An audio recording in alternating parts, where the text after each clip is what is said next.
ಎಲ್ಲರಿಗೂ ನಮಸ್ಕಾರ. ನಾನು ನಿಮ್ಮ doctor B K Ram Praveen. Janata Ayurveda Hassan. ಓಂ ನಮಾಮಿ ಧನ್ವಂತರಿಂ ಆದಿದೇವಂ ಸುರಾಸುರೈರ್ವಂದಿತ ಪಾದಪದ್ಮಂ ಲೋಕೇ ಜರಾರುಗ್ಭಯ ಮೃತ್ಯುನಾಶಂ ಧಾತಾರಮೇಶಂ ವಿವಿಧೌಷಧೀನ ಧನ್ವಂತರೇ ರಮಾನಾಥಂ ಸರ್ವರೋಗ ನಿವಾರಕಂ ಆಯುರ್ವೇದ ಪ್ರವರ್ತಾರಂ ಒಂದೇ ಪೀಯೂಷದಾಯಕಂ. ಸರ್ವೇ ಜನಾಃ ಸುಖಿನೋ ಭವಂತು ಸರ್ವೇ ಸಂತು ನಿರಾಮಯಃ ಶಾಂತಿ ಶಾಂತಿ ಶಾಂತಿ. ವೀಕ್ಷಕರೇ, ಆ ದೇವರು ಮನುಷ್ಯನ ಶರೀರನ ಎಷ್ಟು ಸುಂದರವಾಗಿ ಚೆನ್ನಾಗಿ ಸೃಷ್ಟಿ ಮಾಡಿದ್ದಾನೆ ಅಂತಂದರೆ, ನಮ್ಮ ದೇಹ ಆರೋಗ್ಯದಿಂದ ಇರ್ತದೆ. ಯಾವಾಗ ನಮ್ಮ ದೇಹದಲ್ಲಿ ಆರೋಗ್ಯ ಏರುಪೇರಾಗ್ತದೋ ಅದಕ್ಕಿಂತ ಮುಂಚೆ ಕೆಲವೊಂದು ಸಿಗ್ನಲ್ಗಳನ್ನ, ಸೂಚನೆಗಳನ್ನ, ಚಿಹ್ನೆಗಳನ್ನ ದೇವರು ತೋರಿಸ್ತಾನೆ. ಆ ಒಂದು ಸಂದರ್ಭದಲ್ಲಿ ನಾವು ಮುನ್ನೆಚ್ಚರಿಕೆಯನ್ನು ವಹಿಸ್ಕೊಂಡು ನಾವು ಎಚ್ಚೆತ್ಕೊಂಡು ತಕ್ಷಣ ಸೂಕ್ತ ಚಿಕಿತ್ಸೆಯನ್ನು ತೆಗೆದುಕೊಂಡು ಅಂದರೆ ನಾವು ಆರೋಗ್ಯದಿಂದ ಇರ್ತೀವಿ. ಯಾವಾಗ ಇದನ್ನು ನಾವು ನೆಗ್ಲೆಕ್ಟ್ ಮಾಡ್ತೀವೋ, ಇಗ್ನೋರ್ ಮಾಡ್ತೀವೋ, ನಿರ್ಲಕ್ಷ್ಯ ವಹಿಸ್ತೀವೋ ಅಂಥ ಒಂದು ಸಂದರ್ಭದಲ್ಲಿ ಹಲವಾರು ಸಮಸ್ಯೆಗಳನ್ನ ಎದುರಿಸ್ತೀವಿ.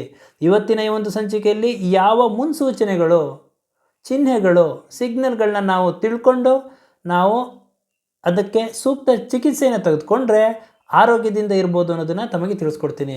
ಅವುಗಳಲ್ಲಿ ಪ್ರಮುಖವಾಗಿ ಕಾನ್ಸ್ಟೆಂಟ್ ಫ್ಯಾಟಿಗ್ ಅಂತಂದರೆ ಏನು ಕೆಲಸ ಮಾಡ್ತಾ ಇರೋದಿಲ್ಲ, ರೆಸ್ಟಲ್ಲಿರ್ತಾರೆ, ಮಲಗಿ ಎದ್ದಿರ್ತಾರೆ, ಆದರೂ ಸುಸ್ತು, ಆಯಾಸ, ಬಳಲು ಈ ಎಲ್ಲ ಒಂದು ಸಮಸ್ಯೆನ ಇದೆ ಅಂತ ಅವ್ರು ಹೇಳ್ತಿರ್ತಾರೆ. ಈ ಒಂದು ಲಕ್ಷಣ ಕಾಣಿಸ್ತು ಅಂದರೆ ನೀವು ಎಚ್ಚರಿಕೆಯಿಂದ ಇರಬೇಕಾಗ್ತದೆ. ಇನ್ನು ಅನ್ಎಕ್ಸ್ಪ್ಲೈನ್ಡ್ ವೆಯ್ಟ್ ಚೇಂಜಸ್, ಯಾವುದೇ ಕಾರಣ ಇರೋದಿಲ್ಲ, ತೂಕದಲ್ಲಿ ಇಲ್ಲ ಕಡಿಮೆ ಆಗ್ತಿರ್ತಾರೆ, ಇಲ್ಲ ಜಾಸ್ತಿ ಆಗ್ತಿರ್ತಾರೆ. ಈ ಲಕ್ಷಣ ಇತ್ತು ಅಂದ್ರೂ ನೀವು ಎಚ್ಚರಿಕೆಯಿಂದ ಇರಬೇಕಾಗ್ತದೆ. ಫ್ರೀಕ್ವೆಂಟ್ ಥರ್ಸ್ಟ್ ಆ್ಯಂಡ್ ಯೂರಿನೇಷನ್, ಪದೇ ಪದೇ ಮೇಲಿಂದ ಮೇಲೆ ಎಷ್ಟೇ ನೀರು ಕುಡಿದ್ರೂ ಬಾಯಾರಿಕೆ ಆಗ್ತಿರ್ತದೆ, ಪದೇ ಪದೇ ಮೂತ್ರ ವಿಸರ್ಜನೆ ಆಗ್ತಿರ್ತದೆ. ಈ ಒಂದು ಲಕ್ಷಣ ಇತ್ತು ಅಂತಂದರೆ ಡಯಾಬಿಟಿಸ್ ಇರ್ಬೋದು ಅಂತ ನೀವು ತಿಳ್ಕೊಬೇಕಾಗ್ತದೆ. ಈ ಒಂದು ಲಕ್ಷಣ ಇದ್ರೂ ಎಚ್ಚರಿಕೆಯಿಂದ ಇರಬೇಕಾಗ್ತದೆ.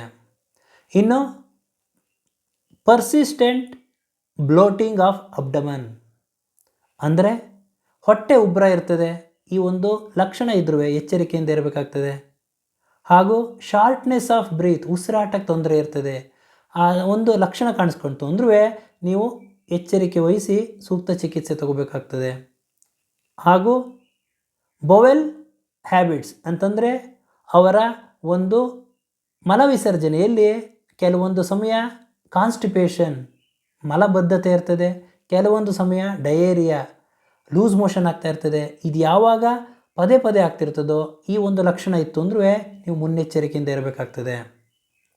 ಹಾಗೂ leg and feet swelling, pedal oedema ಅಂತ ಹೇಳ್ತಾರೆ. ಅಂತಂದರೆ ಪಾದಗಳಲ್ಲಿ, ಕಾಲುಗಳಲ್ಲಿ ಬಾವು ಅಥವಾ ಊತ ಬಂದಿತ್ತು ಅಂದ್ರೂ ನೀವು ಎಚ್ಚರಿಕೆ ವಹಿಸಬೇಕಾಗ್ತದೆ. ಹಾರ್ಟು, ಕಿಡ್ನಿ, ಲಿವರ್ ಸಮಸ್ಯೆ ಇರ್ಬೋದು ಅಂತ ನೀವು ತಿಳ್ಕೊಂಡು ತಕ್ಷಣ ಸೂಕ್ತ ಚಿಕಿತ್ಸೆಯನ್ನು ನೀವು ತಗೋಬೇಕಾಗ್ತದೆ.